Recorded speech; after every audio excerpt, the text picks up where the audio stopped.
हाँ सर, हम चालू करते हैं।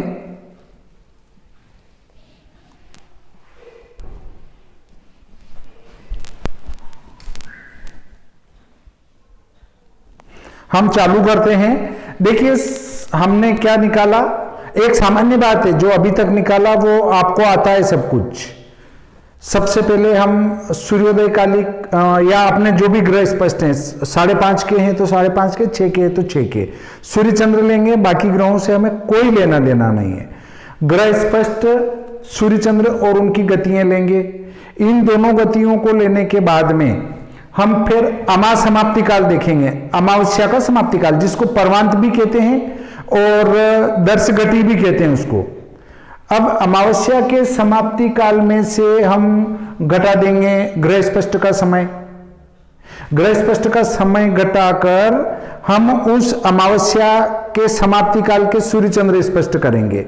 अब सूर्य चंद्र स्पष्ट अगर दोनों उस समय एक आ जाते हैं, राशि अंश कला विकला में समान, वैसे विकला में ना भी आए समान तो कोई दिक्कत नहीं, राशि अंश कला में समान आ जाए, वो अमावस्या का समाप्ति काल कहलाता है।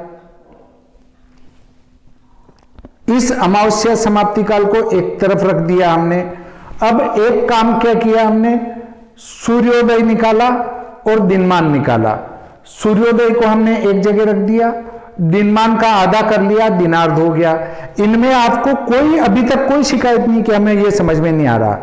अब उस अमावस्या के समाप्ति काल, अमावस्या के समाप्ति काल जितना उन दोनों का अंतर था, सूर्य चंद्र के अंतर को समाप्त करने के लिए उस अमावस्या के समाप्ति काल में थोड़ा बढ़ा या घटा देंगे तो सूर्य चंद्र स्पष्ट एक जैसे हो जाएंगे राशि अंश कला विकला में। उस अमावस्या समाप्ति काल में से सूर्योदय घटाकर 2.5 गुना कर देंगे तो यह हमारा क्या आएगा, पर्वांत आएगा या अमांत आएगा या दर्श घटी आएगी। अब इसमें से हम 5 घटी घटा लेंगे, 5 घटी कम कर देंगे, 5 घटी बढ़ा लेंगे। इन दोनों जो 5 घटी घटाई थी और 5 घटी बढ़ाई थी, उस 5 घटी घटाए हुए में उस समय का सूर्य चंद्र स्पष्ट, फिर 2 घटी बढ़ाकर सूर्य चंद्र स्पष्ट, फिर 2 घटी बढ़ाकर सूर्य चंद्र स्पष्ट। इस प्रकार इस 10 घटी तक हम 2-2 घटी के अंतराल पर सूर्य चंद्र स्पष्ट कर लेंगे। यहां तक हम कर चुके। उसके बाद हम सूर्य बिंब निकालेंगे और चंद्र बिंब निकालेंगे, जो हम चंद्र ग्रहण के गणित में कर चुके, और चंद्र परम लंबन भी निकालेंगे। ये सारी गणितीय प्रक्रिया हम कहां कर चुके हैं, ये चंद्र ग्रहण के गणित में कर चुके हैं। यहां हमें कोई आपत्ति नहीं है, सबको सब कुछ समझ में आ चुका है। और जो हमने लिखा है, हमारा जो आया था 11.1 घटी, ये देखिए मैं आपको पढ़ के सुना देता हूं। हमने निकाला था एक तो अयनांश, अयनांश के बाद दिनमान, दिनार्ध, सूर्योदय, उसके बाद 11.1 घटी का हमने सूर्य स्पष्ट किया था 2, 6, 8, 4, और चंद्र आया था 2, 5, 8, 10, फिर 13.1 घटी का सूर्य आया था 2, 6, 9, 59, और चंद्रमा आया था 2, 5, 34, 7, और 15 घटी का 15.1 घटी का सूर्य 2, 6, 11, 54, चंद्र था 2, 6, 04, और 17.1 घटी का हमारा था सूर्य स्पष्ट 2, 6, 13, 49, चंद्र था 2, 6, 26, 1, और 19.1 घटी का सूर्य 2, 6, 15, 44, चंद्र था 2, 6, 51, 58, 21.1 घटी का सूर्य था 2, 6, 17, 39, चंद्र था 2, 7, 17, 55। ये हमने निकाल दिए थे।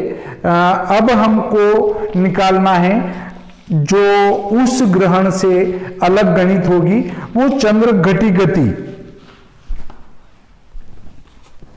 जिसको हम कहेंगे शर घटी गति, शर घटी गति भी कह सकेंगे उसको, और उसको हम कहेंगे कुल मिलाकर शर घटी गति। तो मैं इसको साफ कर देता हूं। आपने इतनी देर में इसका स्क्रीनशॉट ले लिया होगा। अब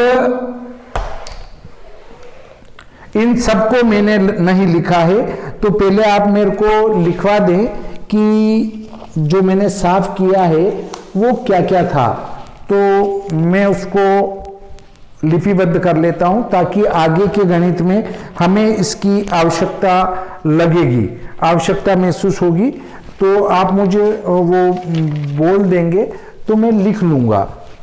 आप मुझे चंद्रबिंब बता दें, चंद्रबिंब कितना है।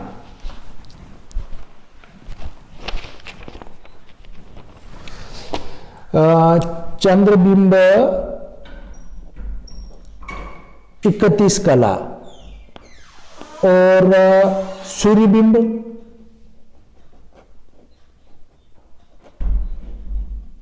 31.56 और चंद्रलंबन